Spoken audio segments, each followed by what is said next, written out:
Si el mundo espiritual interviniera para arreglar los males del mundo, no seríamos nosotros los que lo estamos arreglando, no avanzaríamos nosotros, nos volveríamos comodones. Tú quieres ayudar a tu hijo, ponte con él a hacer los deberes, pero no le des la solución al problema. Ayúdale para que sea él el que le encuentre la solución, y así es como aprenderá. Pues así ocurre espiritualmente. Dios y los seres superiores no vienen a arreglar los males del mundo, pero no nos dejan solos. Nos ayudan de una manera muy sutil. Cuando nosotros nos estancamos porque por nosotros mismos no sabemos salir del embrollo, ellos nos dan pequeñas ayudas. Podríamos decir inspiraciones. Esto es lo que llamamos la voz de la conciencia, que puede ser tu propia voz de la conciencia, porque todos tenemos conciencia. Lo que pasa es que el egoísmo a veces hace que nos tapemos los oídos. Y también está la ayuda que viene del mundo espiritual, que nos avisa, nos dice, oye, fíjate en esto, fíjate en lo otro. Por aquí, con esta ayudita, si la tomas en cuenta, sales del embrollo.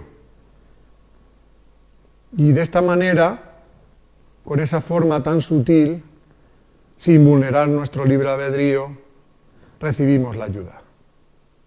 Hay gente que recibe esa ayuda, pero no hace caso. Entonces, el mundo espiritual respeta esa decisión. Pero no es porque no quieran ayudarnos, es porque nosotros no queremos ser ayudados. Pero la ayuda está ahí para todos. Tenemos muchas pruebas de la existencia del mundo espiritual. Tenemos muchas vivencias que nos podrían servir para entender el porqué de la vida. Pero hay muchas personas que por la educación que han tenido se niegan a todo ello. Y con esto ellos mismos acaban cerrando los ojos y siendo ciegos. Pero no porque sean ciegos y tengan un problema en la vista, sino porque han cerrado los ojos. Porque han cerrado los ojos. Entonces yo creo que la clave está en eso. Tenemos que despertar el interior, que todos lo tenemos ahí. Intentemos hacer en la vida lo que interiormente sentimos que es bueno y que nos hace felices. Intentemos no perjudicar a los demás con nuestros actos. Miremos nuestro egoísmo. Todos tenemos egoísmo, no es nada malo reconocerlo. Por eso estamos aquí. El egoísmo se manifiesta de muchas formas. O sea, a cada uno le toca mirarse lo suyo y empezar a cambiar. Lo primero es, reconozco que me pasa esto, que tengo rabia, que tengo ira, que tengo miedo, que soy codicioso, que soy avaricioso. Hay un montón de defectos. No hay nada malo en reconocerlo. Y cuando uno lo reconoce, dice, pues ahora voy a intentar cambiar. Por ejemplo, si una persona es una persona que tiene facilidad para enfadarse, ¿no? Mala leche, ¿no? Yo me reconozco en ese problema. Tiene dos caminos. Seguir toda la vida con la mala leche, con lo cual te enfadarás y con eso pasarás malos ratos tú y se lo harás pasar mal a los que tienes alrededor, o cambias el chip y dices, esto no es nada bueno. No me gusta ser así. Voy a cambiarlo. Voy a intentar no dejarme llevar por mi mala leche. Voy a intentar reflexionar. Cuando me entre ese ataque de mala leche, decir, oye, para el carro. Piensa un poco. Antes de volcar tu mala leche con los demás. Reflexiona. Refrénate. E intenta no hacer daño. ¿Tienes ganas de pegar? Pégale a la almohada. ¿No? No le hagas daño a nadie. Si aún así te has pasado con alguien, por favor, ve y discúlpate con esa persona. Reconoce que lo has hecho mal y que vas a intentar no hacerlo más, intentar reparar el daño que has hecho. Esto no creáis que de la noche a la mañana se cambia. Esto requiere una actitud día tras día, semana tras semana, mes tras mes, año tras año, ¿no? Cuando uno pone ese énfasis, poco a poco la mala leche va menos y se convierte en buena leche, ¿no? Por decirlo de alguna manera. ¿Vale? Entonces, así con todo, así con todo.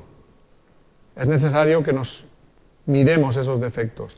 Porque lo normal que hacen las personas es, en vez de reconocer la realidad, los defectos generan problemas a uno mismo y a los demás. Y cuando uno tiene problemas, suele quejarse de esos problemas, ¿no? Y decir, es que me ha pasado esto, todo, es que me hacen esto, me hacen lo otro. Siempre vemos lo que nos hacen, pero nunca reflexionamos sobre si nosotros hemos contribuido a generar ese problema. Entonces, ahí está actuando nuestro defecto. Nuestro propio egoísmo, por no querer nosotros cambiar, nos está haciendo tener una visión tergiversada de la realidad. No vemos la realidad tal y conforme es, la vemos como nos conviene que sea. Por eso, en vez de remediar los problemas, los agravamos. Y nos quejamos. Y al final muchas veces nos estancamos y al final acabamos pensando que la vida es una mierda, que no merece la pena vivir, cuando en realidad el problema ya no es en sí lo que nos pasa, sino cómo lo vivimos. Yo he visto gente que ha pasado por pruebas durísimas con una entereza que dices, ole, qué persona más valiente, ¿no? Y hay otras que cualquier pequeña dificultad la viven como si fuera el fin del mundo. ¿Cuál es el problema? Pues el espíritu. Hay espíritus que ya están rodados, tienen una entereza, una fortaleza del interior y hasta las pruebas más difíciles las soportan o las enfrentan con valentía y serenidad. Y hay otras personas, como podríamos decir, más débiles espiritualmente, que al mínimo obstáculo se hunden y van acumulando pequeños obstáculos en la vida que, como no los superan, pues se van perdiendo, ¿no?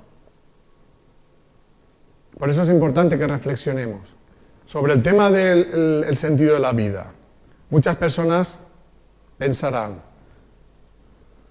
bueno, eso está muy bonito todo lo que dices, pero yo todavía no le he encontrado un sentido en mi vida. ¿Qué tengo yo que hacer concretamente? Bueno, muy sencillo. Primero pregúntate, ¿eres feliz? Si dices no, y es real, indaga en los motivos de tu infelicidad. Y cuando ya sepas por qué no eres feliz, cambia eso. Ve cambiando. A veces serán por los propios defectos, a veces será porque uno hace algo que está en contra de lo que siente. Hay 1000 situaciones que se pueden dar.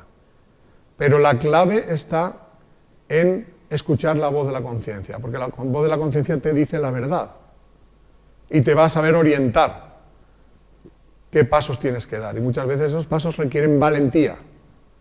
La valentía de reconocer cuál es el problema y cuál es la solución.